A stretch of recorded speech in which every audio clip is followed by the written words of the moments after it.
మన అంతర్జాతీయ అధ్యక్షులు త్రివేది వేణుగోపాల్ గారికి, మన జిల్లా దిక్సూచి మనందరికీ సహాయ సహకారాలు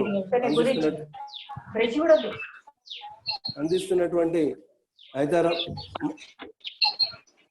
ట్రైనింగ్ కమిటీ చైర్మన్ అయినటువంటి ఐతారాములు గారికి, నాకు ప్రోత్సాహాన్ని ఇస్తున్నటువంటి గవర్నర్ గారికి, ఈ ఇన్ని రోజులు టెక్నికల్ సపోర్ట్ అందిస్తున్న పెద్దలు మన యువ కిషోరం శబరి గారికి, ఈరోజు ఈ మీటింగ్కి విచ్చేసినటువంటి జిల్లా ప్రముఖులందరికీ, తర్వాత అధికారులకి, వాసవి క్లబ్ సభ్యులకి, ప్రతి ఒక్కరికి పేరు పేరున కృతజ్ఞతలు తెలియజేస్తున్నాను. నేను ఈరోజు తీసుకున్న సబ్జెక్టే కృతజ్ఞత. కృతజ్ఞత అనే సబ్జెక్టు నేను తీసుకునే ముందు మన వాసవి క్లబ్స్ ఇంటర్నేషనల్ కు కృతజ్ఞత చెప్పకుండా నేను ప్రారంభిస్తే నా ఈ లెక్చర్కి సార్థకత ఉండదు.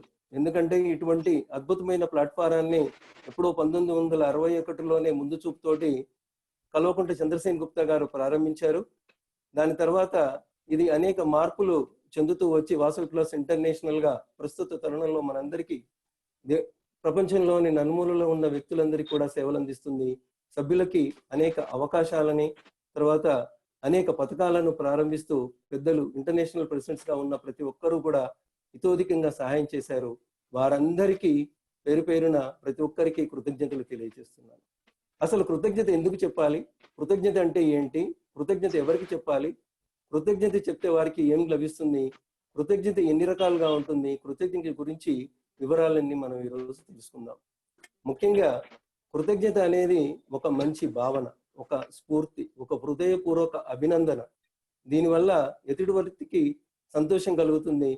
ఎందుకు మనం ఇన్ని రోజుల నుంచి మనం ఏ విధంగానైతే మనం క్లాసులు తీసుకుంటున్నామో రోజు దీనికి అవకాశం కల్పించినటువంటి ఐతారాములు గారికి కృతజ్ఞతా భావంతో మనం ఉన్నట్లయితే వాళ్ళకి ఇంకా ఉత్సాహం పెరుగుతుంది, ఇంకా అభిమానం పెరుగుతుంది, ఇంకా బాధ్యత పెరుగుతుంది.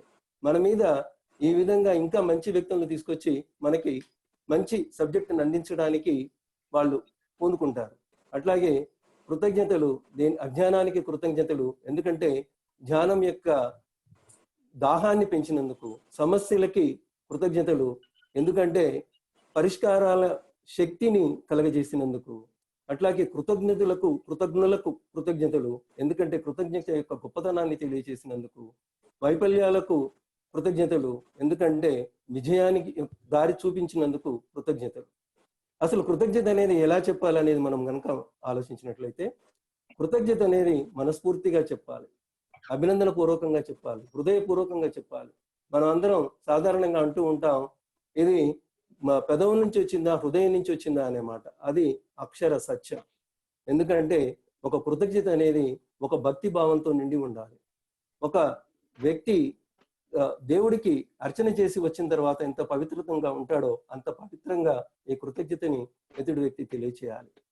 అట్లాగే ఒక మసీదులో మొట్టమొదట ప్రవక్త బోధన చేసినప్పుడు ఎంత ఇంట్రెస్ట్ తోటి, ఎంత భక్తిభావంతో ఆ ప్రవక్త చేస్తాడో అంత భక్తిభావంతో ఆ కృతజ్ఞత ఉండాలి. కృతజ్ఞత అనేది చర్చిలో ప్రార్థన చేసి బయటకు వచ్చిన తర్వాత ప్రశాంతంగా ఉన్న ఆ ప్రశాంత చింత మనకి కనిపించాలి. కృతజ్ఞత అనేది మన కళ్ళలో అగుపించాలి. మనం చేకండిస్తే ఆ చేతి స్పర్శలో కృతజ్ఞత అగుపడాలి. మన వీపు తడితే ఆ స్పర్శలో కృతజ్ఞత అనేది కనిపించాలి. అలా కృతజ్ఞత మనం తెలియచేయాలి. అయితే కృతజ్ఞత ఎలా చేస్తామో అనేది తెలుసుకున్నాము. కృతజ్ఞత ఎవరికి తెలియచేయాలి? కృతజ్ఞత అనేది ప్రకృతికి తెలియచేయాలి. కృతజ్ఞత అనేది భగవంతుడికి తెలియచేయాలి. కృతజ్ఞత అనేది తల్లిదండ్రులకు తెలియచేయాలి. కృతజ్ఞత అనేది నీ తోబుట్టువులకు తెలియచేయాలి. కృతజ్ఞత నీ కుటుంబ సభ్యులకు తెలియచేయాలి. కృతజ్ఞత అనేది సమాజానికి తెలియచేయాలి. మనం ప్రకృతిని కనుక పరిశీలించినట్లయితే ప్రకృతిలో పంచభూతాలు ఉన్నాయి, మనందరికీ తెలుసు. భూమి, ఆకాశం, నీరు, అగ్ని, గాలి. ఈ పంచభూతాలకి మనం కృతజ్ఞతలు తెలియచేయాలి. మనిషికి కావాల్సింది గాలి. ఈ గాలి తోటే, శ్వాస తోటే జీవితం ప్రారంభమవుతుంది, శ్వాసతోటే జీవితం అంతమవుతుంది. నడుమ నడిచేదే జీవితం. ఈ శ్వాస కనుక లేకపోతే ప్రపంచంలో మనిషి అనేది ఒక క్షణం కూడా ఉండడు. అలాగే జలం అనేది చాలా అవసరమైన, మనుగడకి అవసరమైన, జీవికి అవసరమైన ఒక వనరు. అట్లాగే మన భూమి అనేది ఆధారం. భూమి అనేది సమస్త జీవరాశులను దీని మీద పెంచడానికి అవకాశం కలిగి ఉన్నది. అట్లాగే ఈ భూమి మీదనే మనందరం కూడా ఇమిడి ఉన్నాం. ఈ భూమిని మనం తల్లితో పోలుస్తాం, భూమాత అని పిలుస్తాం. ఎందుకంటే మాతకున్న శక్తి ఉంటుంది, ఓర్పు ఉంటుంది, తర్వాత అన్నిటినీ భరిస్తుంది. కానీ మనం ఏం చేస్తున్నాం? గాలిని కాలుష్యం చేశాం, జలాన్ని కాలుష్యం చేశాం, భూమిని కాలుష్యం చేశాం, ఆకాశాన్ని కాలుష్యం చేశాం. తర్వాత గ్లోబల్ వార్మింగ్ అనే దాన్ని కూడా సృష్టించుకొని మన మనుగడకే మనం ప్రమాదకారంగా మనమే తయారు చేసుకున్నాం. అట్లాగే ఈ కాలుష్యం అనేది మనందరికీ అనుభవం ఉన్న కార్యక్రమమే. గాలిలో ఉన్న కాలుష్యం తోటి ఢిల్లీ మనకు పెద్ద అనుభవం. ప్రపంచ కాలుష్యం నగరాలలో ఢిల్లీ అనేది ఒక ముఖ్య నగరంగా మనందరికీ గుర్తుంటుంది. ఢిల్లీ ప్రత్యేకతలే కాకుండా కాలుష్యానికి కూడా మార్పేరుగా మనం చెప్పుకుంటూ ఉంటాం. ఈ కాలుష్యానికి కారణమైనటువంటి వాహనాలు కావచ్చు, లేకపోతే పరిశ్రమలు కావచ్చు, మనం అభివృద్ధి కార్యక్రమాల చేపట్టినటువంటి కార్యక్రమాలు కావచ్చు, ప్రాజెక్టులు కావచ్చు, ఇలాంటి అనేక మానవ ప్రమేయం చేత, మానవుని యొక్క జోక్యంతో ఈ కాలుష్యం అనేది జరిగింది. అది సహజంగా జరిగే విధానం. కానీ మనకి లాక్డౌన్ పీరియడ్లో మనందరికీ అనుభవమే. దాదాపు 2 నెలలు పూర్తిగా లాక్డౌన్ విధించిన సమయంలో వాహనాలన్నీ రోడ్ల మీదకి రాకున్నప్పుడు, పరిశ్రమలన్నీ మూసివేసినప్పుడు, తర్వాత మనుగడ అంటే జీవనం రోడ్ల మీద సాగినప్పుడు, ఇంటికే పరిమితమైనప్పుడు మనుషులు అక్కడ కాలుష్య వాతావరణం తగ్గిపోయి గాలిలో మంచి వాతావరణం పెరిగింది. అంటే మనుషుల మనుగడకి అవసరమైన స్వచ్ఛమైన గాలి అక్కడ ఏర్పడింది. అట్లాగే జీవరాశులన్నీ కూడా సంతోషంగా ఎగురుతూ మనకు కనిపిస్తున్నాయి. అట్లా అని జీవితం మొత్తం ఇలాగే మనం లాక్డౌన్ చేసుకొని ఏ పని చేసుకోకుండా ఇంట్లోకి పరిమితం కావాలని కాదు నేను చెప్పేది. ఎందుకంటే జీవితం మనం మనుగడ సాగించాలి. అట్లాగే ఈ మనుగడ మనకు ఉన్న జీవిత అవసరాలు, తర్వాత వనరులు మనం భావి తరాలకు అందించాలి. కాలుష్యం లేకుండా ఉండాలి. ఇది రెండిటికి మనం అనుసంధానం చేసుకోవాలి. ఎంత మేర మనం అభివృద్ధిని కాంక్షించాలి, ఎంత మేర పర్యావరణాన్ని పరిరక్షించుకోవాలి. ఈరోజు మనకి యాదృచ్ఛికంగా ప్రపంచ ప్లాస్టిక్ రహిత దినోత్సవం జరుపుకుంటున్నాం. ప్లాస్టిక్ అనేది ఎంత నష్టాన్ని కలుగజేస్తుందో మనందరికీ కూడా అనుభవమే. ఈ ప్లాస్టిక్ని నిషేధించాలని ప్రభుత్వాలు, తర్వాత స్వచ్ఛంద సంస్థలు ఎంత ప్రయత్నం చేసినప్పటికీ మానవుల్లో మార్పు రానంత వరకు, మనం బయటికి వెళ్ళగానే ఈజీగా ఉంటుందని ఈ ప్లాస్టిక్ను తీసుకొచ్చినంత వరకు ఈ కాలుష్యం తగ్గదు. భూమిలో వేయటం కావచ్చు, సముద్రంలో కూడా కాలుష్యాన్ని మనం పెంచుకుంటూ వస్తున్నాం. సో ఈ పంచభూతాలు ప్రకృతి సిద్ధంగా మనకు అందచేయబడ్డాయి.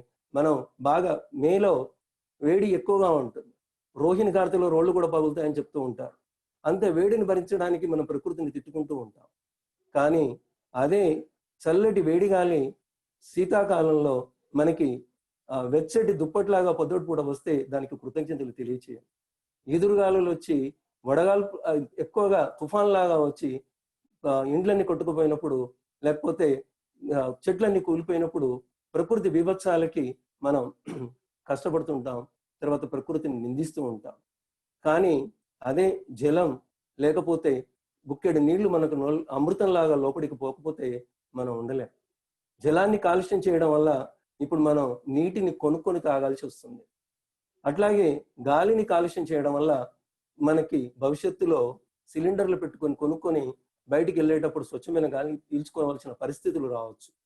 మనందరికీ పరిచయమే, మనందరం చూసిన సినిమానే ఆదిత్య 369లో పరిస్థితులు భవిష్యత్తులో ఎలా ఉండబోతాయని కూడా మనకు చూపించారు. దీనికంతటికి కారణం ఏంటంటే మనం ఈ ప్రకృతికి కృతజ్ఞతా భావంతో లేకపోవడం.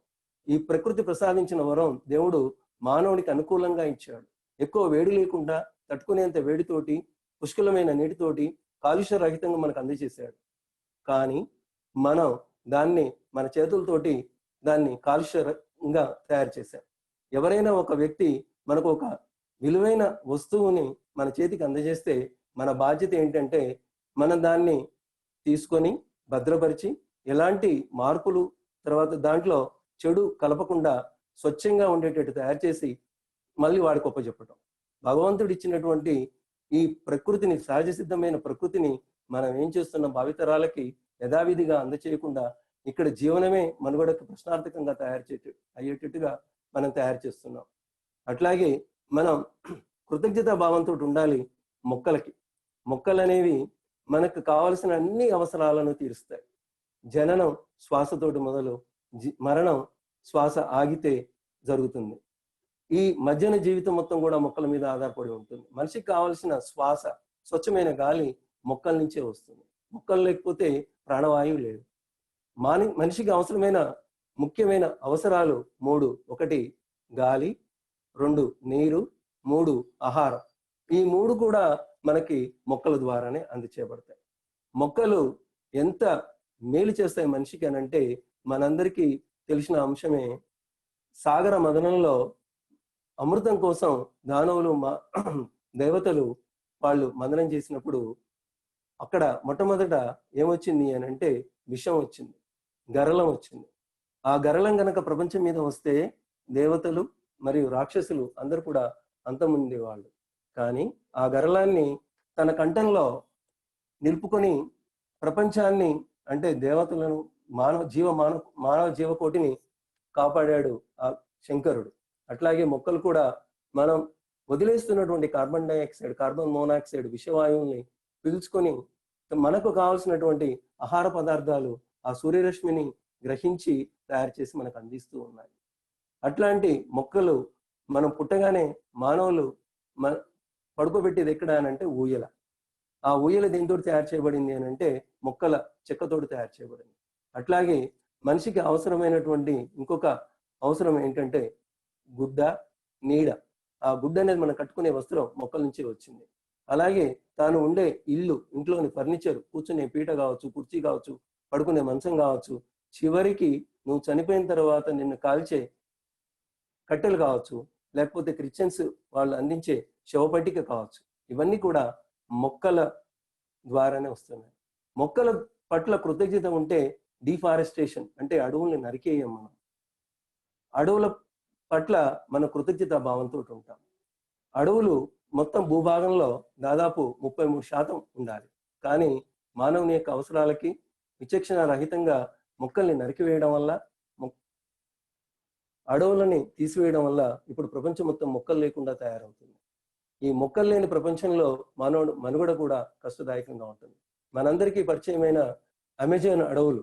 ఈ అమెజాన్ అడవులు అనేవి ప్రపంచంలో అతిపెద్ద అడవులు. 60,50,000 చదరపు కిలోమీటర్ల విస్తీర్ణంలో ఇవి ఉన్నాయి. ఇవి ఎక్కడున్నాయి అని అంటే దక్షిణ అమెరికా రాష్ట్రంలో ఉన్నాయి. వాటికి ఏం జరుగుతుందో మనందరికీ ప్రస్తుతం తెలుసు. దావాలనం వాటన్నిటినీ కూడా గ్రహించి వేస్తుంది. అక్కడ ఉన్నటువంటి 40,000 రకాల మొక్కలు అంతరించిపోతున్నాయి. 500 రకాల జీవజాతులు, జీవరాశులు అక్కడ అగ్నికి ఆహుతైపోతున్నాయి. వీటిని మనం మానవుని ప్రపంచపు ఊపిరితిత్తులు అని చెప్పుకోవచ్చు. ఎందుకు అని అంటే ఇవి ఊపిరితిత్తుల ఆకారంలో ఉంటాయి. మనందరికీ ఊపిరితిత్తుల యొక్క ప్రాముఖ్యత తెలుసు, శ్వాస గురించి తెలుసు. ఈ ప్రపంచంలో ఉన్నటువంటి కాలుష్యాన్ని 30% కాలుష్యాన్ని దాదాపు ప్రపంచంలో ఉన్న 30% జీవ వైవిధ్యం అక్కడే ఉంది.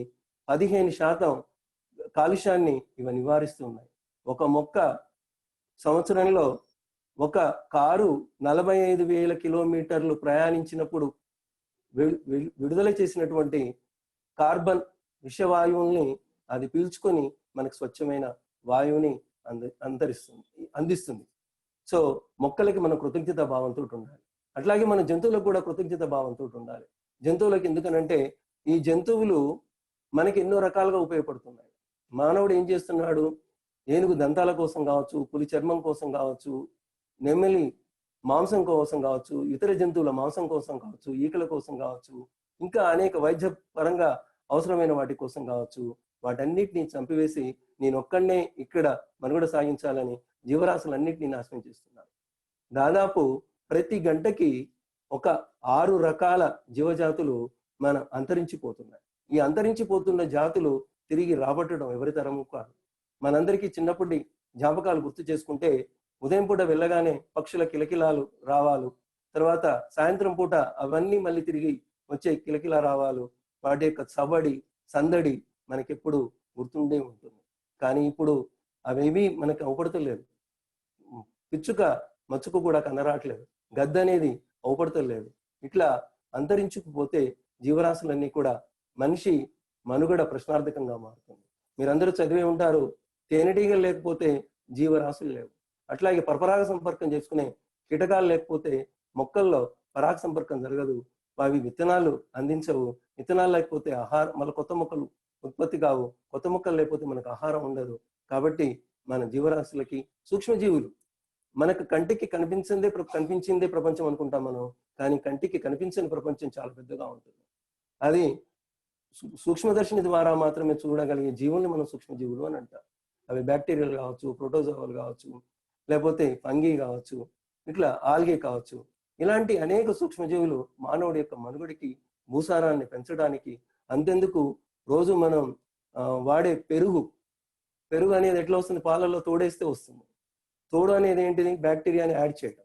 ఈ బ్యాక్టీరియాని యాడ్ చేయడం వల్ల మనకి పెరుగు లభిస్తుంది.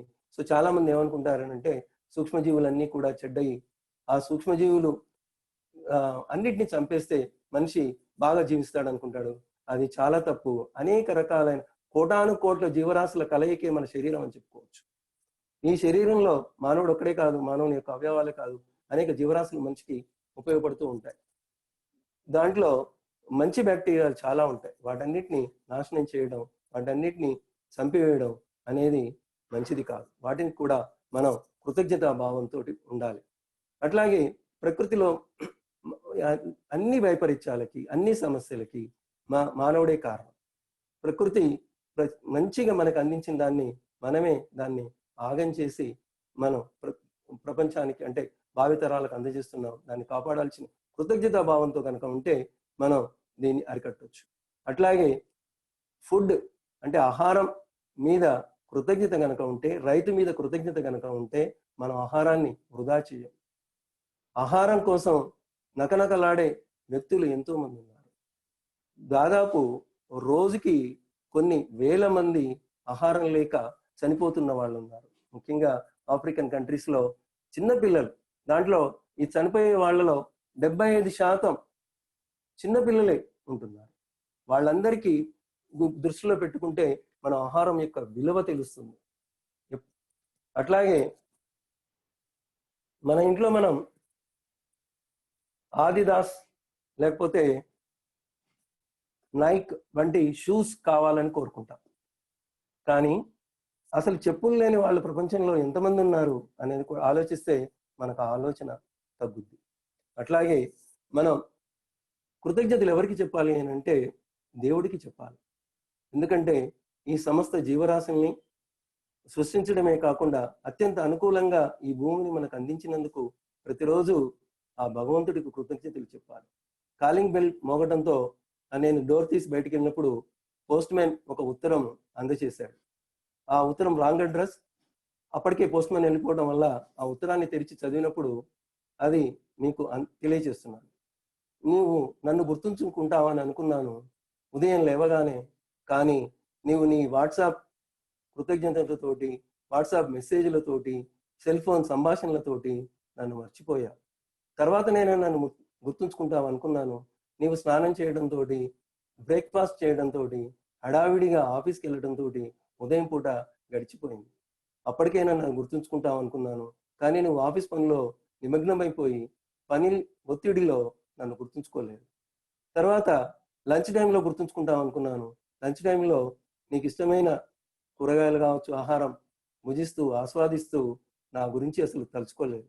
అలాగే సాయంత్రం ఇంటికి వచ్చిన తర్వాత నీ కాలక్షేపం కోసం టీవీ ఆన్ చేసుకోవడం, టీ తాగడం, బిస్కెట్లు, స్నాక్స్ ఇవన్నీ తీసుకొని తర్వాత మళ్ళీ ఫోన్ పట్టుకొని నీ సంభాషణలలో నిమగ్నమైపోయా. మళ్ళీ డిన్నర్ టైం, డిన్నర్ తర్వాత నేను గుర్తుంచుకుంటావు అనుకుంటే అప్పటికే అలసిపోయిన నీవు గాఢ నిద్రలోకి వెళ్ళిపోయా. ఇదే రోజు నీ పరిస్థితి. ఇట్లు సృష్టికర్త అంటే సృష్టికర్తను మనం ఒక్క క్షణం కూడా గుర్తుంచుకోకుండా, వారికి కృతజ్ఞతలు తెలియచేయకుండా మన దైనందిన కార్యక్రమాలలో మనం నిమగ్నమైపోయాం. దాదాపు 86,400 సెకండ్లు రోజుకి మనకు అందిస్తే వాటిలో ఒక 2 సెకండ్లు కూడా మనం భగవంతుడి స్మరణకి మనం అందించలేకపోతున్నాం. ఆ కృతజ్ఞత భావన కనుక ఉంటే మనం ఈ విధమైన క్రియ చేయలేం. అట్లాగే కృతజ్ఞత అనేది ఎవరికి తెలియజేయాలనంటే తల్లిదండ్రులకు తెలియజేయాలి. ఎందుకు తల్లిదండ్రులకు తెలియచేయాలి? మనకి జన్మనిచ్చిన తల్లికి, మొదటి గురువుగా ఉన్నందుకు, లోకాన్ని పరిచయం చేసినటువంటి నాన్నకి మనం కృతజ్ఞతా భావంతో ఉండాలి. ఆ కృతజ్ఞతా భావం కలగపోతే వాళ్ళకి కంపల్సరీ తెలియచేసి ఎప్పుడు భక్తి భావంతో వాళ్ళని పూజించుతూ ఉండాలి. అందువల్ల అట్లా కాకుండా ఇప్పుడు ఏం జరుగుతుందనంటే, ఒక తల్లి 10 మంది పిల్లలైనా సాధగలుగుతుంది కానీ ఈ 10 మంది పిల్లలు కలిసి వృద్ధాప్యంలో చేతగానితనంలో ఆ తల్లిని గాని తండ్రిని గాని చాదలేని స్థితిలో ఉంటుంది. వృద్ధాశ్రమాలు చాలా నెలకొల్పబడ్డాయి. మన గవర్నర్ గారు ఎప్పుడు చెప్తూ ఉంటారు, వృద్ధాశ్రమాలు ఇక ఉండకూడదు. వృద్ధాశ్రమాలు ఎప్పుడు ఉండకూడదు అనంటే పిల్లల్లో ఈ భక్తి భావం, కృతజ్ఞతా భావం, తండ్రుల్లో ఉండే వాళ్ళపై ప్రేమ, అనురాగం ఉన్నప్పుడు ఈ వృద్ధాశ్రమాలు కనుమరుగవుతాయి. తల్లిదండ్రులని గౌరవించడం, భక్తిభావంతో పూజించడం ప్రతి ఒక్కరి కర్తవ్యంగా మనం భావించాలి. అలాగే సమాజంలో అనేక సేవా కార్యక్రమాలు అందిస్తున్నటువంటి వ్యక్తులు ఉంటారు.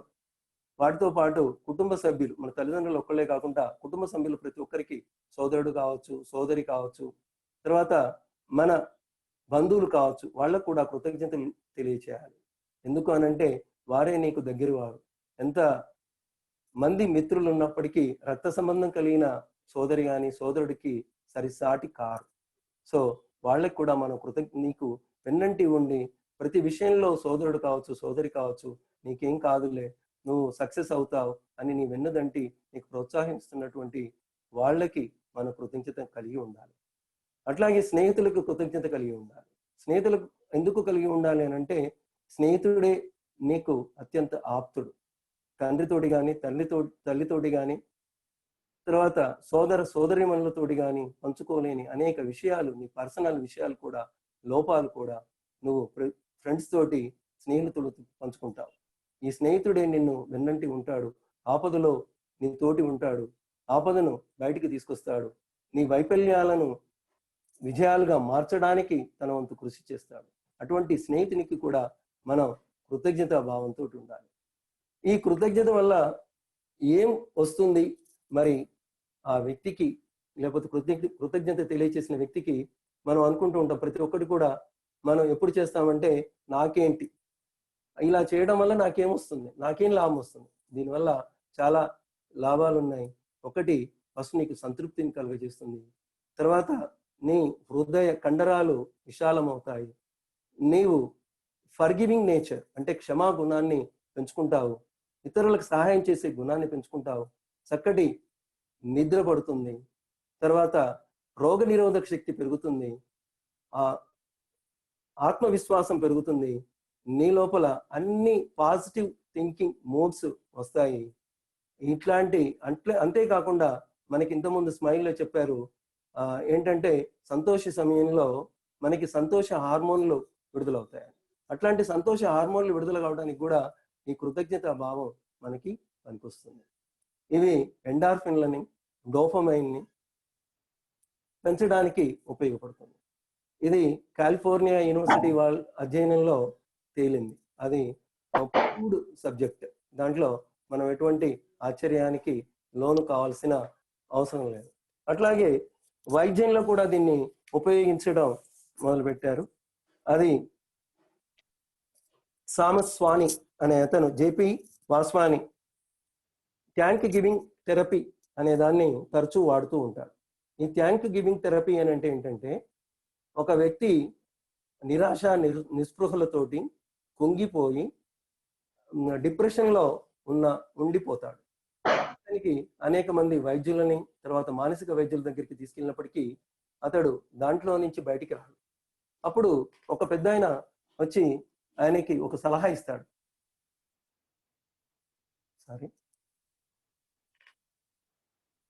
ఆ సలహా ఏంటంటే, నీకు చిన్నప్పటి నుంచి సహాయం చేసిన గొప్ప వ్యక్తుల గురించి, చిన్న వ్యక్తుల గురించి గుర్తు చేసుకొని, అది క్లాస్ రూమ్లో నీకు పుస్తకాల సహాయం చేసిన వాళ్ళు కావచ్చు, నీకు ఆర్థికంగా ఇబ్బందులు ఉన్నప్పుడు నీ ఫీజు కట్టిన వాళ్ళు కావచ్చు, నీకు ప్రేరణ కలిగించినటువంటి ఉపాధ్యాయుడు కావచ్చు, నీవు తప్పిపోయినప్పుడు చక్కగా నిన్ను ఇంటికి తీసుకొచ్చినటువంటి ఒక బజార్లో వెళ్ళే వ్యక్తి కావచ్చు, నీకు యాక్సిడెంట్ అయినప్పుడు నిన్ను హాస్పిటల్లో చేర్చిన వ్యక్తి కావచ్చు, వీళ్ళందరి లిస్టు రాసుకొని వాళ్ళ ఒక్కొక్కరికి నువ్వు కృతజ్ఞతా భావంతో నీ హృదయాన్ని విప్పి వాళ్ళకి నీ కృతజ్ఞతని తెలియచేస్తూ ఉత్తరాలు రాయమని సలహా ఇస్తాడు. అప్పుడు ఆ వ్యక్తి ఆ విధంగానే అతని సహాయం చేసిన వ్యక్తులందరి లిస్ట్ రాసుకొని ఒక్కొక్కరికి పేరు పేరున లెటర్ రాసి కృతజ్ఞత భావాన్ని తెలియచేస్తాడు. ఈ విధానం ఎప్పుడైతే అనుసరించాడో, ఈ విధానం ఎప్పుడైతే అతను పాటించాడో, అతనిలో ఉన్న రుగ్మతలన్నీ కూడా పోతాయి. అతను మామూలు వ్యక్తిగా తయారవుతాడు. సో కృతజ్ఞత అనేది మనిషిని పెంపొందించడానికి ఉపయోగపడుతుంది. అంతేకాదు అందరి సక్సెస్ పీపుల్, విజయాన్ని పొందినటువంటి వ్యక్తుల యొక్క జీవిత చరిత్రలు చూసినప్పటికీ, వారి యొక్క క్యారెక్టర్స్ చూసినప్పటికీ మనకి ఇదే బోధపడుతుంది. ఏంటంటే వాళ్ళు జీవితంలో వాళ్లకు సహాయం చేసినటువంటి వ్యక్తులను గుర్తుంచుకోవడం, తర్వాత కృతజ్ఞతా భావంతో ఉండటం, ప్రతి విజేత వెనుక ఈ కృతజ్ఞతా భావం నిండి ఉంటుంది. అది విజయానికి దారి చూపిస్తుంది. అట్లాగే మనకి ఈ కృతజ్ఞతా భావాన్ని అంటే ఎన్ని రకాలుగా కృతజ్ఞత భావం చెప్పుకుంటే, అవ్యక్తం అంటే వ్యక్తం చేయబడనిది, వ్యక్తం చేయలేం. అది పరిపూర్ణ జ్ఞానులకు మాత్రమే అది సాధ్యమవుతుంది, అందరికీ సాధ్యం కాదు. తర్వాత రెండవది వ్యక్తం. వ్యక్తం అంటే మనం తెలియపరచడం. అది మాటల రూపంలో కావచ్చు, చేతల రూపంలో కావచ్చు, బహుమానాల రూపంలో కావచ్చు, లేకపోతే అవార్డ్స్ రూపంలో కావచ్చు. మనం ఈ కృతజ్ఞతా భావాన్ని తెలియచేయడం. సామాన్య మానవులను వెన్నుతట్టి ఉండేది ఇదే. ఒక చిన్న వర్డ్ కావచ్చు, థ్యాంక్ యూ వెరీ మచ్ అనే పదమే కావచ్చు. అట్లాగే నీ సహాయాన్ని జీవితాంతం మర్చిపోకుండా ఉంటాను అని తెలియచేసే ఒక మాట కావచ్చు. అంతేకాకుండా చాలా మంది పర్ఫార్మెన్స్ చేస్తూ ఉంటారు. ఆ పర్ఫార్మెన్స్ కి, వాళ్ళు చేసిన సేవలకి గుర్తింపుగా కృతజ్ఞతా భావంతో సమాజం కావచ్చు, లేకపోతే అక్కడ ఉండే పెద్దలు కావచ్చు, అధికారులు కావచ్చు, ప్రభుత్వం కావచ్చు, అవార్డ్స్ అందిస్తూ ఉంటాయి, రివార్డ్స్ కూడా అందిస్తూ ఉంటాయి, ప్రమోషన్స్ కూడా అందిస్తూ ఉంటాయి. మనకి ఇంటర్నేషనల్ వాసవి క్లబ్స్ అధ్యక్షులుగా 2013లో ఉన్న ఐతారాములు గారు సంస్థ చేసినటువంటి సేవలకి కృతజ్ఞతా భావంతో ఇంకా ఈ బాధ్యత పెంచడం కోసం గౌరవ రాష్ట్రపతి గారే మన సంస్థకి బహుమతిని అందజేశారు. ఇప్పటిదాకా మనం దాన్ని గర్వంగా ఫీల్ అవుతాం. ఈ బహుమతులు, రివార్డులు ఇవన్నీ కూడా మనిషిని ఏం చేస్తాయంటే ప్రోత్సహిస్తాయి. ఆ కృతజ్ఞత కోసమే మనం చేయాలా, కృతజ్ఞత లేకపోతే పని చేయకూడదా అని కూడా చాలా మంది అంటూ ఉండొచ్చు. కానీ కృతజ్ఞత చెప్పడం వల్ల ఎదుటి వ్యక్తికి ఒక సంతృప్తి వస్తుంది, చేతట్టుగా ఉంటుంది. ఇంత కష్టపడి రోజు క్లాసులు అందిస్తున్న ఐతారాములు గారు కావచ్చు, ఇంటర్నేషనల్ ప్రెసిడెంట్ గారు కావచ్చు, గవర్నర్ గారు కావచ్చు, తర్వాత శబరి టెక్నికల్ గా సపోర్ట్ చేస్తున్నారు, రేయనక పగలనక కష్టపడుతూ. మనం చూపించాల్సిన కృతజ్ఞత రోజు మనం వాళ్ళని పొగడడం ఒకటే కాదు, రోజు క్లాసులకు అటెండ్ అయ్యి వారు చెప్పిన అంశాలను మనం రాసుకోనో లేకపోతే జ్ఞప్తికి తెచ్చుకోనో మన ప్రవర్తనలో మార్పు రావాలి. ఏదైనా ఎప్పుడు ఒక క్లాసు లేకపోతే ఒక సూక్తి పరిపూర్ణం అవుతుంది చెప్పుకుంటామంటే, ఆ సూక్తి కానీ ఆ క్లాస్ కానీ విన్న తర్వాత మన ప్రవర్తనలో కనుక మార్పు వస్తే ప్రవర్తన మార్పు అంటాం. అది ఆశించే ఎవరైనా కూడా పనిచేస్తారు.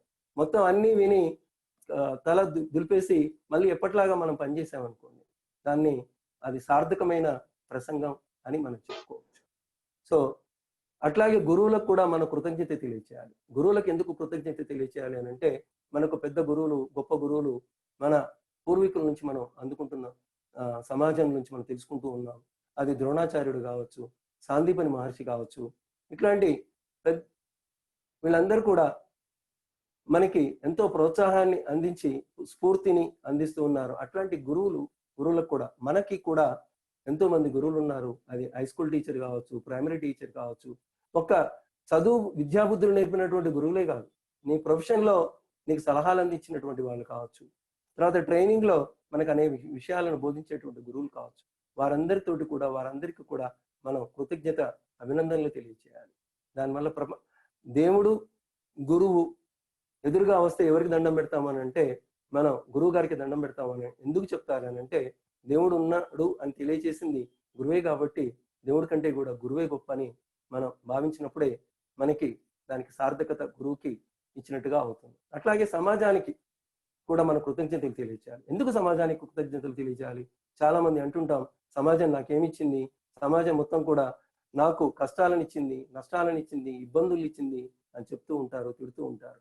కానీ సమాజం అంటే వ్యక్తుల యొక్క సమూహమే సమాజం. మనం ఒక బాంబు లుంబిని పార్కులో పేలితే పోలీసులందరినీ తిట్టిపోసాము. వీళ్ళు సమర్థంగా పనిచేస్తే ఇట్లాంటివి రావు అని అనుకున్నాం. కానీ మనం ఈ లాక్డౌన్ పీరియడ్లో పోలీసుల యొక్క సేవలు మనందరికీ పరిచయమే. వాళ్ళకి మనందరం కూడా ఒక్కటై కృతజ్ఞతలు తెలియజేశాం. అట్లాగే డాక్టర్స్ అంటే చనిపోయిన వాళ్ళకు కూడా వైద్యం చేస్తారని, తర్వాత ప్రైవేట్ హాస్పిటల్స్ మనిషిని గురించి పట్టించుకోరని, ఇవన్నీ కూడా మన వైద్యులపై మనం చెప్తూ ఉంటాం. కానీ ఆ వైద్యులు ప్రాణాన్ని పణంగా పెట్టి ఈరోజు సేవలు అందిస్తున్నారు. మనం చూస్తూనే ఉన్నాం, ఎంతో మంది డాక్టర్లు, నర్సులు వీళ్ళందరూ కూడా ఈ కరోనా బారిన పడ్డారు. వాళ్ళు ఇబ్బంది పడుతూ ఉన్నారు. అయినప్పటికీ సేవలు ఆగలేదు. అట్లాగే పారిశుద్ధ కార్మికులు బజార్లో కొంచెం చెత్త అవపడగానే మున్సిపాలిటీ వాళ్ళు ఎక్కడున్నారా, ఏం చేస్తున్నారు, ఈ చెత్త అంతా ఊరంతా చెత్త తయారైంది అని అనుకుంటున్నాం. కానీ వాళ్ళు శుభ్రం చేయకుండా ఒక్కరోజు కనుక ఉంటే మనం రోడ్డు మీద తిరగలేం, మన ఇంటి ముందు నడవలేం, దుర్వాసనతో ఇబ్బందిగా ఉంటుంది. వాళ్ళు కూడా తమ ప్రాణాలకి పణంగా పెట్టి ఎంతో సేవా కార్యక్రమాలు చేస్తున్నారు. వీళ్ళకి కృతజ్ఞతా భావాన్ని తెలియజేసే విధంగా మోడీ గారు, మన ప్రియతమ ప్రధాని గారు అందరూ బయటికి వెళ్ళి చప్పట్లు కొట్టే విధానం కావచ్చు, తర్వాత విమానం నుంచి పూల వర్షాన్ని కురిపించడం కావచ్చు, వీటన్నిటినీ కూడా వాటికి కృతజ్ఞతలు తెలియజేసేటట్టుగా, మనం కృతజ్ఞత భావాన్ని తెలియజేసేటట్టుగా చెప్పాం. అట్లాగే మనం ఈరోజు ప్రశాంతంగా మన ఊర్లో, మన ఇంట్లో మనం ఉంటున్నామంటే ఆ సరిహద్దుల్లో మనని కాపాడుతూ నిరంతరం చలికి, వేడికి, ప్రాణాంతకమైనటువంటి వాతావరణంలో ఉంటూ భార్యాబిడ్డలకు దూరంగా, ఇంటికి దూరంగా తింటూ తినక ఎంతో కష్టపడి పనిచేస్తున్నటువంటి ఆ వీర జవాన్లకి మనం ఎప్పుడు కృతజ్ఞతా భావం కలిగి ఉండాలి. అందుకే మనం వీర కిషోరం, మన భారతమాత ముద్దుబిడ్డ, మన వైశ్య పుత్రుడు అయినటువంటి కల్నల్ సంతోష్ బాబుకు మొత్తం ఒకటై గలం ఎత్తి మన సంఘీభావాన్ని తెలియచేశాం. ఆ వీరమాతకి మన కృతజ్ఞత భావాన్ని తెలియచేశాం. ఎందుకంటే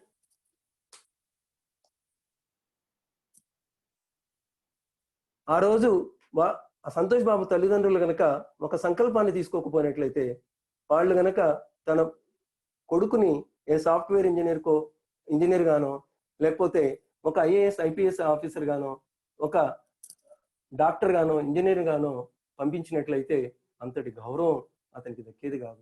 మనందరం ఇంత గర్వపడే వాళ్ళం కాదు. దీనికి ముఖ్యంగా మనం అతని కుటుంబ సభ్యులకి, తల్లిదండ్రులకి మన కృతజ్ఞత తెలియచేయాలి. మేమందరం మీ వెంటే ఉన్నామనంటే వాళ్ళకి ధైర్యం వస్తుంది, ఇంకా స్ఫూర్తి కలుగుతుంది. అట్లాగే ఈ కృతజ్ఞత అనేది ఇంకొక రకంగా చెప్పాలనంటే ఇది ఒక బ్యాంక్ ఖాతా లాంటిది. దీంట్లో మనం బ్యాంకులో డబ్బులు వేస్తూ ఉంటే మన జమ పెరుగుతూ ఉంటుంది. ఈ జమ పెరిగినప్పుడు మన నిధి పెరుగుతూ ఉంటుంది. మన నిధి పెరిగితే మన కృతజ్ఞత క్రెడిట్ ఎక్కువ సంఖ్యలో వస్తుంది. మనం ఎవరైనా సహాయం చేస్తే, మనం కృతజ్ఞత తెలియచేస్తే ఒక కృతజ్ఞత మన దాంట్లో నుంచి డెబిట్ అవుతుంది. ఎవరైతే ఈ కృతజ్ఞత ఖాతాలో జమల సంఖ్యను ఎక్కువగా చేసుకుంటారో, ఎవరైతే తమ నిధిని పెంచుకుంటారో వాళ్ళ జన్మ సార్థకంగా చేసుకోవచ్చు. దీనికి మన వాసవి క్లబ్స్ ఇంటర్నేషనల్ ఒక బ్యాంక్ ఖాతా అని చెప్పుకోవచ్చు. ఖాతా తెరిచి ఉంచారు వాళ్ళు. సేవల జమల్ని మనం చేసుకోవాలి, సేవల సంఖ్యను మనం పెంచుకోవాలి. మన జన్మకి మన సేవా గుణంతో దాంట్లో ఖాతాలు కనుక పెంచుకున్నట్లయితే, జమలు కనుక పెంచుకున్నట్లయితే మన జన్మ సార్థకత వస్తుంది. ప్రతి ఒక్కరూ ఏదో వన్ ఇయర్ అయిపోతుందిలే, నా పీరియడ్ అయిపోద్ది, తర్వాత చూద్దాంలే అన్నట్లు కాకుండా తమకు ఇచ్చిన పదవిని సద్వినియోగం చేసుకొని తప్పకుండా ఈ సంవత్సరం పొడుగుతో కూడా సేవ అందిస్తే ఇంతకుముందు చెప్పినటువంటి మీలో అన్ని శక్తులు పెరుగుతాయి, అంతా అభివృద్ధి చెందడానికి అవకాశంగా ఉంటుంది. మనం ఒక మంచికే ఈ కృతజ్ఞతలు తెలియచేయాలా, చెడుకు కృతజ్ఞతలు తెలియచేయకూడదా అని అంటే మంచికే కాదు, చెడుకు కూడా కృతజ్ఞతలు తెలియచేయాలి, కృతజ్ఞతలకు కూడా కృతజ్ఞతలు తెలియచేయాలి. ఎందుకంటే కృతజ్ఞత యొక్క ఇంపార్టెన్స్ తెలియచేసిన అందుకు వాళ్ళకి కృతజ్ఞత తెలియచేయాలి. దీనికి ఒక రచయిత, గొప్ప రచయిత తన మొదటి పీఠికలో ఏం తెలియజేస్తాడనంటే, కృతజ్ఞతలు ఎవరికి అనంటే, నా రచనలు చెత్తగా ఉన్నాయని నా ముఖం మీదే చెప్పి నా రచనలన్నింటినీ కూడా తిరస్కరించినందుకు. ఎందుకు కృతజ్ఞతలు అంటే, నాలో మంచిగా రచించే కసిని ప్రేరేపించినందుకు వాళ్ళకి కృతజ్ఞతలు. అట్లాగే ఇజ్రాయెల్ తొలి మహిళా ప్రధాని ఎవరనంటే గోల్డా మేయర్. ఆమె అందగత్తె కాదు, కానీ ఆ రాజ్యాన్ని ఏలే మంచి అవకాశం ఆమెకు లభించింది. ఆమె దేవుడికి కృతజ్ఞతలు తెలియజేస్తుంది. ఎందుకనంటే తాను అనాకారిగా పుట్టినందుకు ఆత్మ సౌందర్యంపై దృష్టి సారించింది, ప్రజలకు ఎలా సేవ చేయాలనే దృష్టిని సారించింది. అందుకే ఆ భగవంతుడికి కృతజ్ఞతా భావంతో తాను ఉంది. అట్లాగే జాన్ ఆంటోనీ రాబిన్స్ అనే అతను అమెరికన్ రైటర్. అట్లాగే అతను చాలా మోటివేషనల్ స్పీకర్, ఫైలాంథ్రపిస్ట్, తర్వాత మంచి ఇండస్ట్రియలిస్ట్, బుక్స్ రైటర్. ఇతను చిన్నప్పుడు హృదయ విదారకమైన జీవితాన్ని గడిపాడు. తల్లిదండ్రులు ఇద్దరు విడిపోయారు చిన్నతనంలోనే. తనకు ఒక చిన్న ఇంటిలోనే తన మనుగడ, తన జీవనం కొనసాగించడం జరిగింది. పెద్ద అయ్యాక అతను ఈ చిన్నతనంలోనే అతనికి ఇంటి ముందు, అంటే ఆహారం లేని సమయంలో కొంతమంది వ్యక్తులు ఒక బుట్ట నిండా ఆహారాన్ని తీసుకొచ్చి ఇంటి ముందు ఉంచారు, అజ్ఞాత వ్యక్తులు. దాన్ని తిని అతను పెద్దవాడయ్యాడు. చాలా స్ఫూర్తిదాయకంగా డబ్బులను సంపాదించాడు, అందరికీ ఎంతో స్ఫూర్తిదాయకంగా తయారయ్యాడు, సలహాలు ఇచ్చే స్థాయికి ఎదిగాడు. అతను అన్లిమిటెడ్ పవర్ అనే పుస్తకాన్ని, awaken the giant with in అనే పుస్తకాన్ని, నోట్స్ ఫ్రమ్ ఏ ఫ్రెండ్ అనే గొప్ప పుస్తకాల్ని రచించాడు. అంతేకాకుండా అతని యొక్క ధనాన్ని సద్వినియోగం చేసుకోవడం కోసం బాస్కెట్ బ్రిగేడ్, ఇది టోనీ రాబిన్స్ ఫౌండేషన్ ఆధ్వర్యంలో ఏర్పాటు చేశాడు. ఈ బాస్కెట్ బ్రిగేడ్ యొక్క ముఖ్య ఉద్దేశం ఏంటంటే, అనాథలకు, నిరాశ్రయులకు ఆహారాన్ని అందించడం. ఇది దాదాపు ప్రపంచంలోని 50 లక్షల మంది అనాథలకు, బడుగు బలహీన వర్గాలకు, పిల్లలకి ఆహారాన్ని అందిస్తుంది. అంత గొప్ప విజయాన్ని అందించాడు. అట్లాగే మన బీహార్లో కనుక చూసినట్లయితే సూపర్ 30 వ్యవస్థాపకులు మనకు ఆనంద్ కుమార్ మనకు స్ఫూర్తిదాయకం. ఎందుకు అనంటే అతను చాలా అతని తండ్రి పోస్ట్ ఆఫీస్ ఉద్యోగి. అతను చిన్నతనం నుంచి మ్యాథమెటిక్స్ అంటే చాలా చాలా చాలా ఇంట్రెస్ట్, మ్యాథమెటిక్స్ జీనియస్. అతని కేంబ్రిడ్జ్లో సీట్ వచ్చినప్పటికీ అతని యొక్క ఆర్థిక పరిస్థితి కారణంగా తండ్రి చనిపోవడం వల్ల కేంబ్రిడ్జ్లో జాయిన్ కావడానికి అవకాశం దొరకలేదు. అతను తల్లికి సహాయం చేసుకుంటూ తల్లి తయారు చేసినటువంటి అప్పడాలను బజార్లో అమ్ముకుంటూ జీవనం గడుపుతూ ఉన్నాడు. కానీ అతనిలో ఉన్న జ్ఞానం అతన్ని ప్రేరేపిస్తుంది. తాను పడ్డ కష్టాలు ఇంకొకరు పడకూడదు అనుకున్నాడు. తాను ఒక మంచి మోటివేటర్, చిన్నగా ట్యూషన్స్ స్టార్ట్ చేశాడు. ఇద్దరితోటి ప్రారంభమైన ట్యూషన్స్ చాలా ప్రపంచవ్యాప్తంగా అతని క్లాసులు వినడానికి ఇష్టపడుతున్నారు. అతని సెలక్షన్ విధానం ఏముంటుందంటే, ఒక 30 మందిని మాత్రమే సెలక్షన్ చేసుకుంటాడు. ఆ 30 మంది కూడా అణగారిన వర్గాల నుండి చేసుకుంటాడు. వాళ్ళ 30 మందికి దాదాపు ప్రతి సంవత్సరం ఆ 30కి 30 జేఈఈ అంటే మనందరికీ తెలుసు ప్రతిష్టాత్మకమైనటువంటి ఐఐటి సంస్థల్లో సీట్లు వస్తున్నాయి. 90% ఆఫ్ ద స్టూడెంట్స్ అక్కడ చదివిన వాళ్ళందరికీ కూడా సీట్లు వస్తున్నాయి. అతని పేరు మీదనే సూపర్ 30 అనే సినిమా కూడా వచ్చింది. హృతిక్ రోషన్ హీరోగా నటించాడు. సో ఇట్లాంటి ఎంతో మంది వ్యక్తులు సమాజం పట్ల కృతజ్ఞతతో ఉన్నారు. అదే వాళ్ళు గనక సమాజంపై ద్వేషాన్ని పెంచుకొని, సమాజంపై విద్వేషాన్ని పెంచుకొని సంఘ విరోధ శక్తులుగా, టెర్రరిస్టులుగా మారితే సమాజం యొక్క పరిస్థితి ఏంటిది? మన పరిస్థితి ఏంటిది? ఇప్పుడు దేశద్రోహులుగా ఉన్నవాళ్ళు, టెర్రరిస్టులుగా ఉన్నవాళ్ళు చాలా మంది ఈ కోవకే చెందుతారు. వాళ్ళు చిన్నప్పుడు పొందినటువంటి కష్టాన్ని కావచ్చు, వ్యక్తులు వాళ్ళని కష్టపెట్టిన విధానం కావచ్చు, సంస్థలు వాళ్ళకి ఇచ్చిన కష్టాలు కావచ్చు, వాళ్ళు మదిలో పెట్టుకొని పదే పదే దాన్ని పట్టుకొని రగిలిపోతూ సమాజంపై ద్వేషాన్ని పెంచుకొని వాళ్ళు దేశద్రోహులుగా మారుతున్నారు. అట్లాంటి వారు తయారు కాకుండా చూడాలంటే మనం అందరికీ కృతజ్ఞతని తెలియచేయాలి. మంచి వ్యక్తులని మనం చూసుకోవాలి.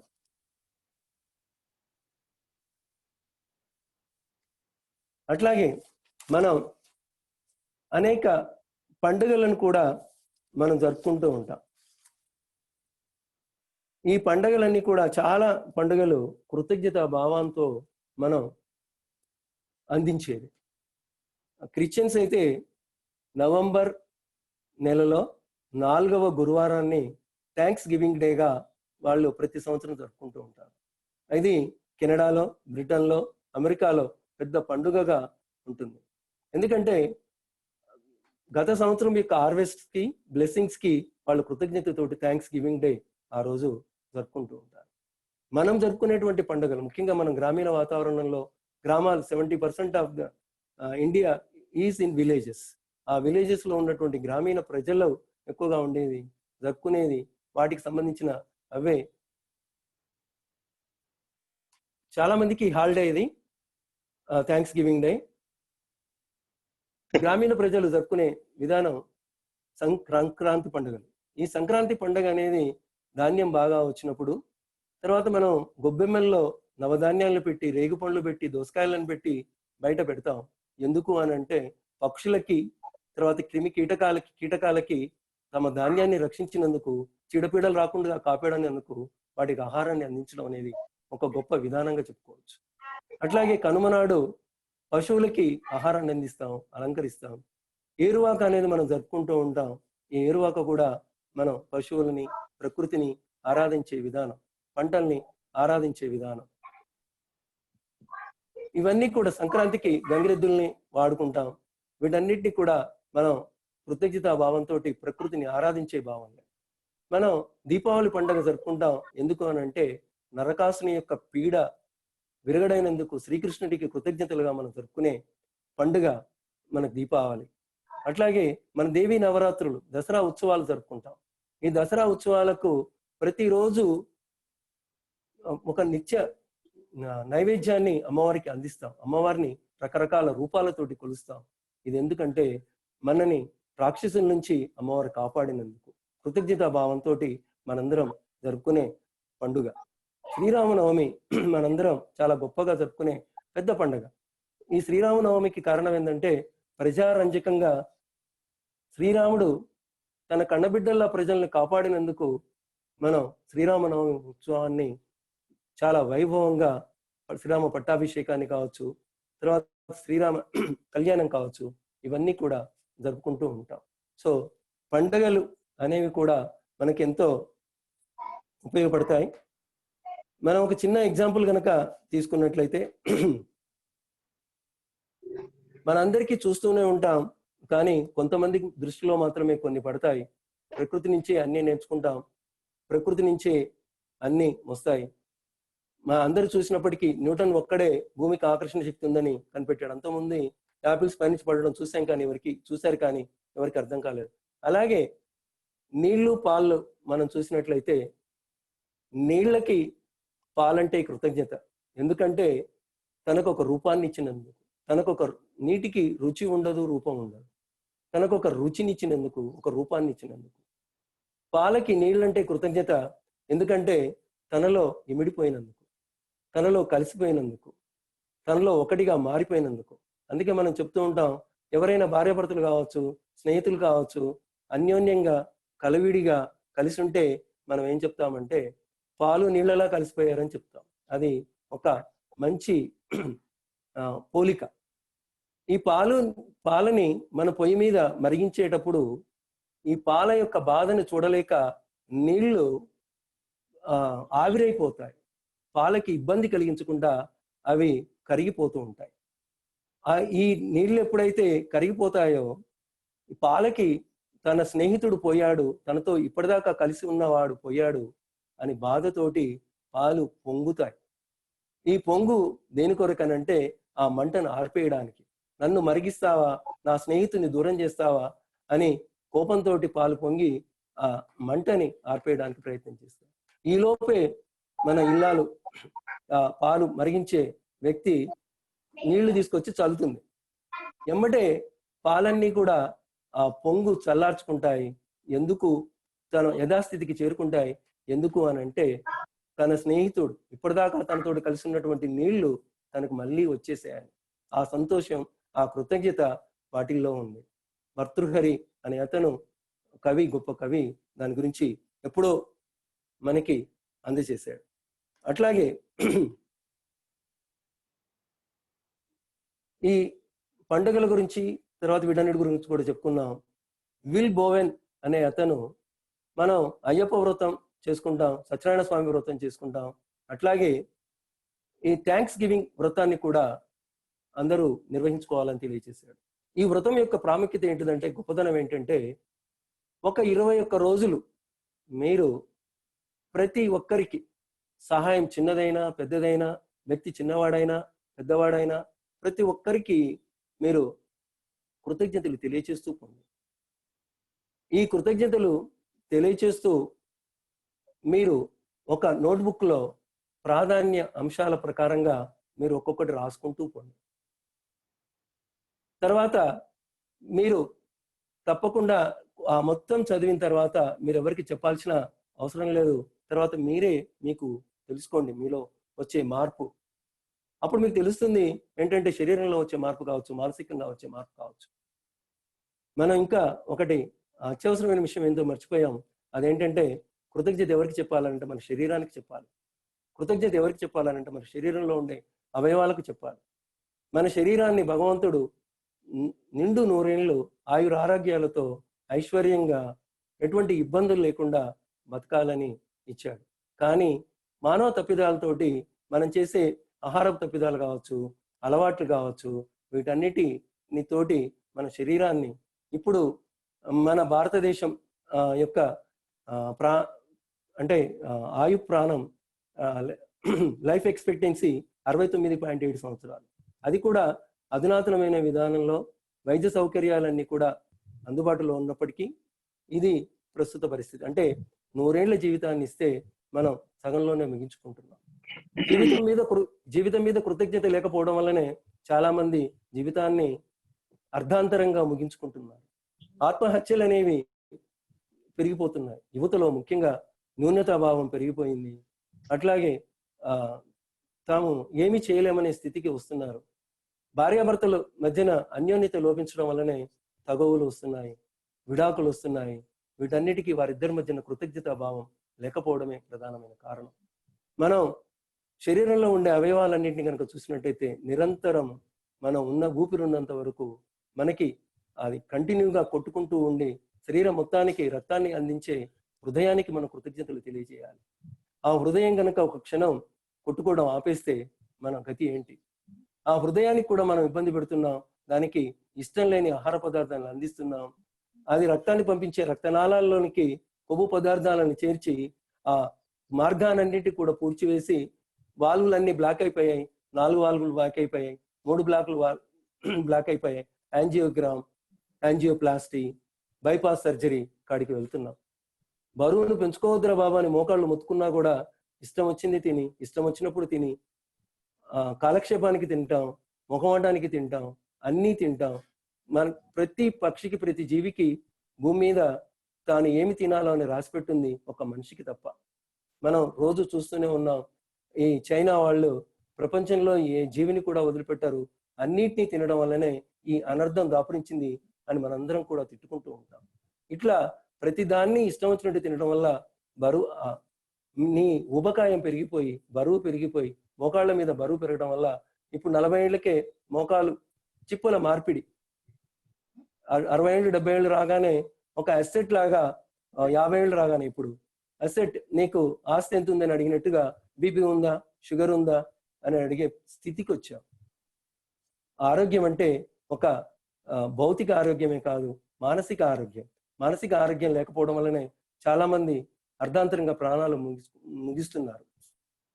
వాళ్ళకి సరైన సమయంలో సరైన గైడెన్స్ కనుక వచ్చినట్లయితే, జీవితం పట్ల కృతజ్ఞత కనుక ఉంటే, ఈ వైఫల్యం కాకపోతే మనకి ముందు మంచి కాలం ఉందనుకోవచ్చు, ఈ ప్రేమ కాకపోతే ఇంకొక ప్రేమ దొరుకుతుంది అనుకోవచ్చు.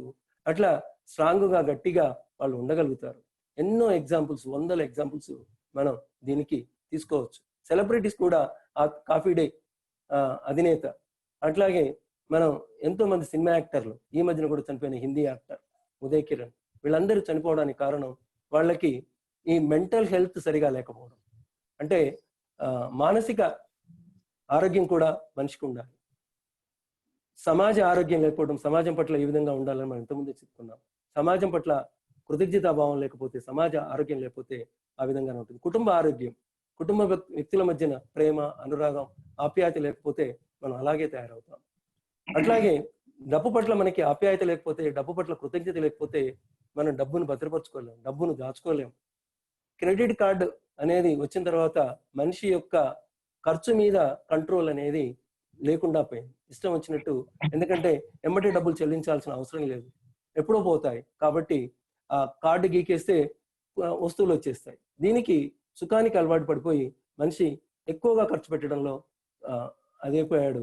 ఆర్థిక ఇబ్బందులను ఎదుర్కొంటున్నాడు. ఎన్నో కుటుంబాలు కుంగిపోయాయి. కాబట్టి ఆ డబ్బు పట్ల కూడా ప్రతి ఒక్కళ్ళకి కృతజ్ఞతా భావం ఉండాలి.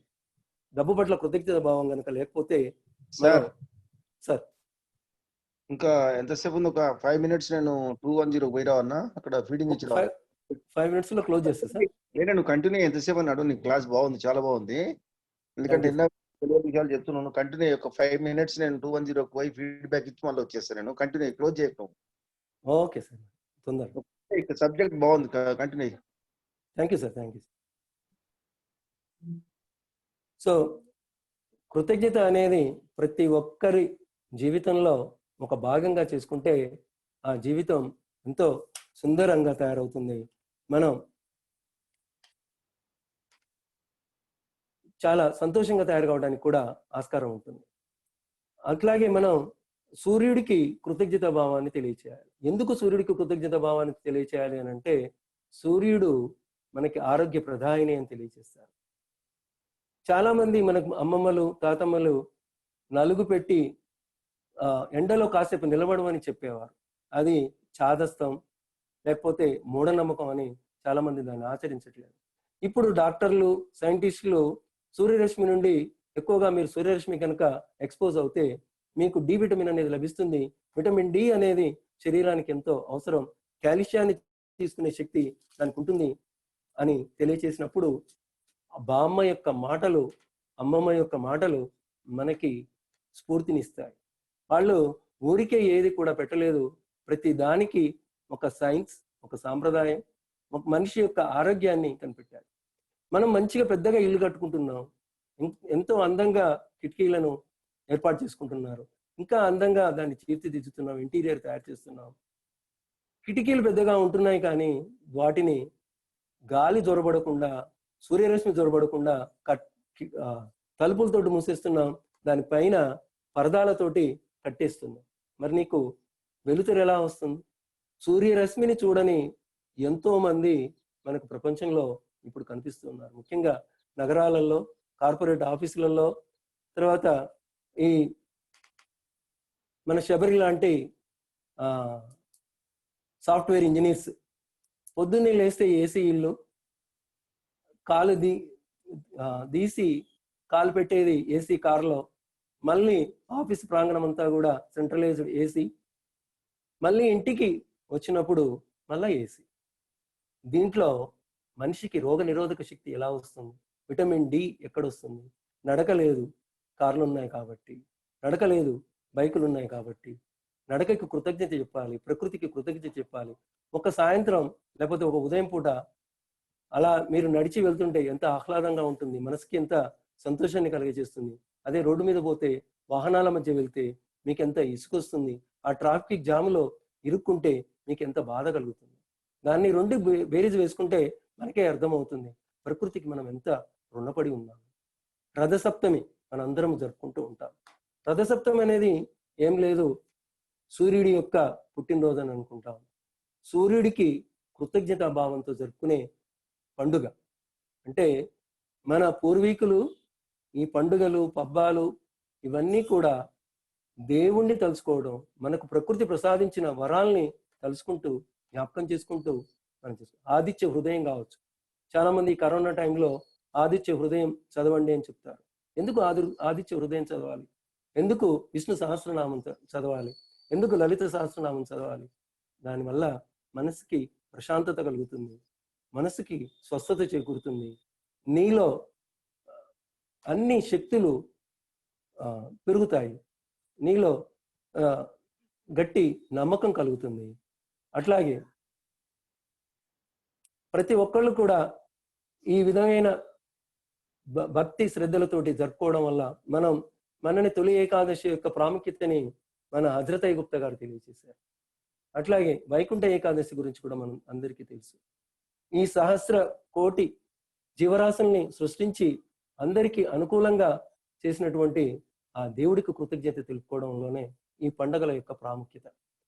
అంతేకాకుండా మనం ఈ సృష్టికర్త నాకు అది ఇవ్వలేదు, ఇది ఇవ్వలేదు అని కంప్లైంట్స్ చేసుకుంటూ ఉంటాం. కానీ మన పిల్లలు చెప్పులు లేవని, పడక లేదని, అన్నం లేదని చెప్తారు. శబరి గారు, హలో సార్ అది షేర్ చేయమంటారా? ఒక్క సెకండ్ షేర్ చేయండి. చెప్పులు లేని కొన్ని ఇది ఉంది సార్. అది ఓకే. ఇది మనం చూస్తుంటే మనకు అర్థం అవుతుంది, మన పిల్లలు గొడవ చేస్తారు. ఏమని గొడవ చేస్తారు అని అంటే, నాకు బ్రాండెడ్ ఐటమ్ కావాలి, చెప్పులు కావాలి, నైక్ కావాలి, లేకపోతే ఆదిదాస్ కావాలి, లేకపోతే బాటా కావాలి. చూడండి ఈ దేశంలో ఎంతమంది ఒక ప్లాస్టిక్ సీసాని చెప్పులుగా వాడుతూ చెప్పులు లేకుండా జీవితాన్ని గడుపుతున్నారు. మనం సంతోషపడాలి, కార్లు లేవని కాదు, నడవడానికి కాళ్ళు ఉన్నాయని సంతోషపడితే, తృప్తినిస్తే. అంటే నేను అక్కడ ఆగిపోమని చెప్పట్లేదు, కార్లు సంపాదించొద్దు అని చెప్పట్లేదు. But you should be satisfied and you should be thankful to the god but what he has given to us. సరే, ఇంకోటి షేర్ చేయండి, ఆహారాన్ని. శబరి, చూడండి, మనం ఫెస్టివల్స్లో, తర్వాత ఫంక్షన్స్లో, మన సూర్యాపేటలో కావచ్చు, ఎక్కడైనా పెద్ద పెద్ద ఫంక్షన్ హాల్స్లో ఎంతో ఆహారాన్ని, చాలా చాలా రకాలైన వంటల్ని తయారు చేస్తాము. ఆ వంటల్ని ఇలా పెట్టుకొని ఒక ముక్క నోట్లో పెట్టుకొని తర్వాత దాన్ని పారేస్తాం. కానీ అక్కడ ఆహారం లేని వాళ్ళు బీదలు ఎంతమంది ఉన్నారు చూడండి. ఇప్పుడు ఇంతకుముందు చూపించినటువంటిది, మనం సరైన మంచం లేదని, సరైన పరుపు లేదని, మెత్తగా లేదని, తర్వాత పడుకోవడానికి ఇబ్బంది అవుతుందని కొట్లాడతాం. కానీ చూడండి, కటిక నేల మీద నిద్ర సుఖమెరగదని అంటారు, ఆకలి రుచి ఎరగదని చెప్తారు పెద్దలు. చూడండి, ఎవరు తోడు లేరు అనుకుంటాం.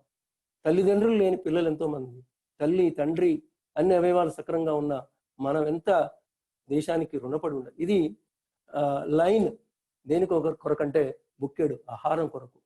ఎంత ప్రపంచంలో ఎంతమంది ఆహారం కోసం అలమటిస్తున్నారో దీన్ని బట్టి మనం అర్థం చేసుకోవచ్చు. మనకి 3 పూటల ఆహారం లభిస్తున్నందుకు మన ఆ భగవంతుడికి, ఆ ప్రకృతికి చూడండి ఎవరు తోడు లేరని మనం ఎంతో బాధపడుతూ ఉంటాం. వీళ్ళకి ఎవరు తోడున్నారు చెప్పండి? వాళ్ళు ఎలా బతకాలి? వాళ్ళ పరిస్థితి ఏంటి?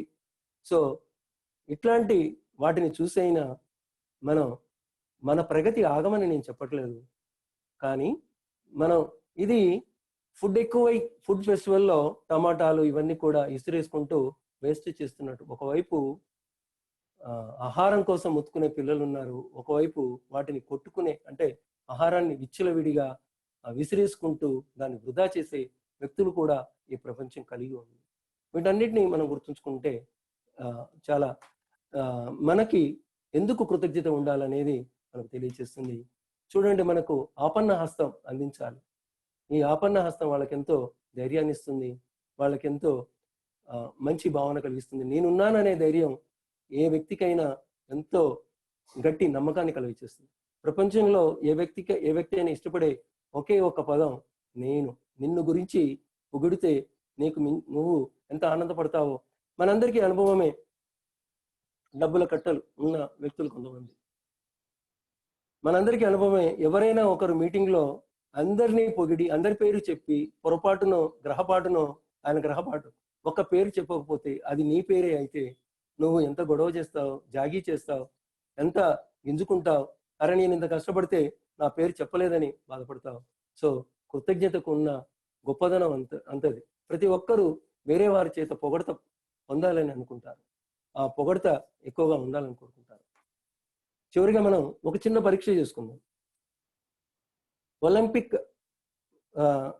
గేమ్స్ లో ఫాస్టెస్ట్ రన్నర్ ఎవరు? మీరేం సమాధానం చెప్పకపోయినా ఊహించుకోండి మీరే. Usain Bolt. ఓకే, మీ అందరికీ జ్ఞాపకం. అంతకుముందు okay, Oscar award PT Usha ఉన్నారు. పిటి ఉషా అసలు ఒలింపిక్ గోల్డే కాదు, ఆమె త్రుటిలో తప్పించుకుంది. Indian runner. ఓకే. మనకి అలాగే ఆస్కార్ అవార్డు విన్నర్స్ ఎవరు అని అంటే ఎంతమంది పేర్లు గుర్తుకొస్తాయి? నోబెల్ బహుమతి కెమిస్ట్రీలో ఎవరికి వచ్చిందంటే అట్లాగే మనం బ్యాటింగ్ లో ఎవరు ఎప్పుడు ఎన్ని రన్నులు చేశారనంటే ఎంతమంది గుర్తుకొస్తుంది? ప్రపంచ కుబేరుల్లో ఎంతమంది గుర్తుంటారు? ఫస్ట్ 5 ఎవరు అని అంటే మనం ఎంతమందిని గుర్తుంచుకుంటాం? ఇవి ఎందుకంటే మారుతూ ఉంటాయి. ప్రపంచ కుబేరులు ఎప్పుడు, ముఖేష్ అంబానీని తీసుకోండి, ఆయన పరిస్థితి మారచ్చు, బిల్ గేట్స్ పరిస్థితి మారుతూ ఉంది.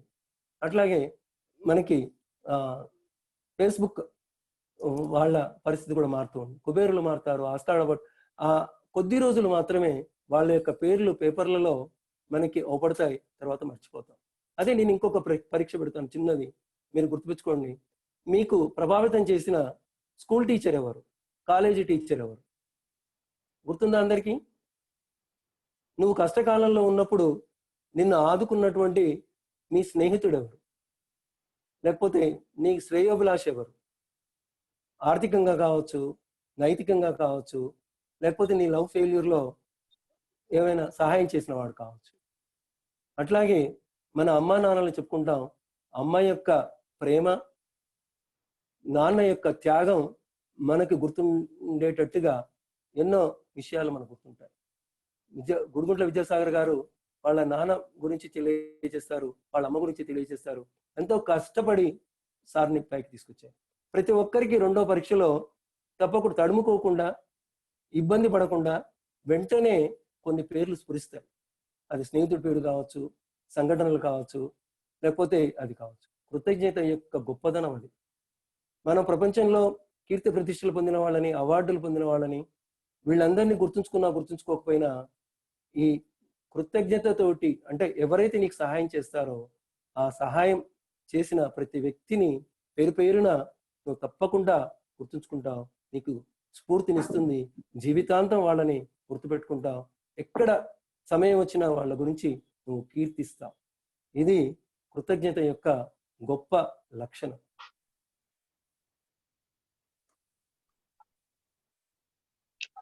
ఇది కృతజ్ఞత అనేది ఆధ్యాత్మిక ఆరోగ్య సూచిక. మనిషికి కృతజ్ఞత తెలియచేస్తాం, దేవుడికి ప్రార్థనతోటి కృతజ్ఞత తెలియచేస్తాం. నిస్పృహ కృతజ్ఞత, నిరాశ కృతజ్ఞత, తర్వాత రుణాత్మక విలువలు అంటే మన నెగటివ్ థింకింగ్ కృతజ్ఞత. ఈ రెండింటిలో పోలిస్తే రెండవది ఎప్పుడు మొదటి దానితోటి కలిసి ఉండదు. ఈ రెండవది ఉంటే మొదటిది వెళ్ళిపోతుంది. అంటే ఎక్కడైతే కృతజ్ఞత ఉంటుందో అక్కడ నిస్పృహ ఉండదు. ఎక్కడైతే కృతజ్ఞత ఉంటుందో అక్కడ నిరాశ ఉండదు. ఎక్కడైతే కృతజ్ఞత ఉంటుందో ఆత్మన్యూన్యతా భావం ఉండదు, నెగటివ్ థింకింగ్ ఉండదు, పాజిటివ్ థింకింగ్ ఉంటుంది. సో కృతజ్ఞత అనేది ప్రతి ఒక్కరూ అవలంబించాల్సిన అంశం. ఈరోజు ఈ అవకాశాన్ని కలిగజేసినటువంటి పెద్దలు, గౌరవనీయులు ఐతారాములు గారికి,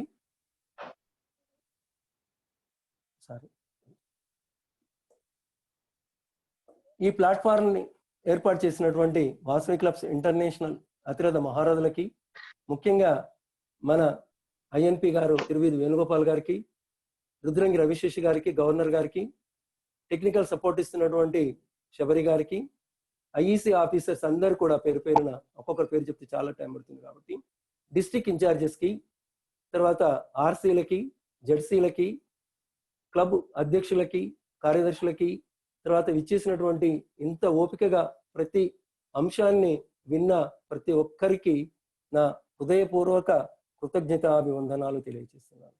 thank you very much for giving me an opportunity to share something to you.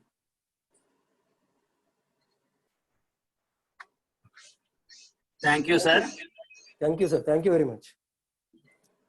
Sir, I thank you for your thanks class.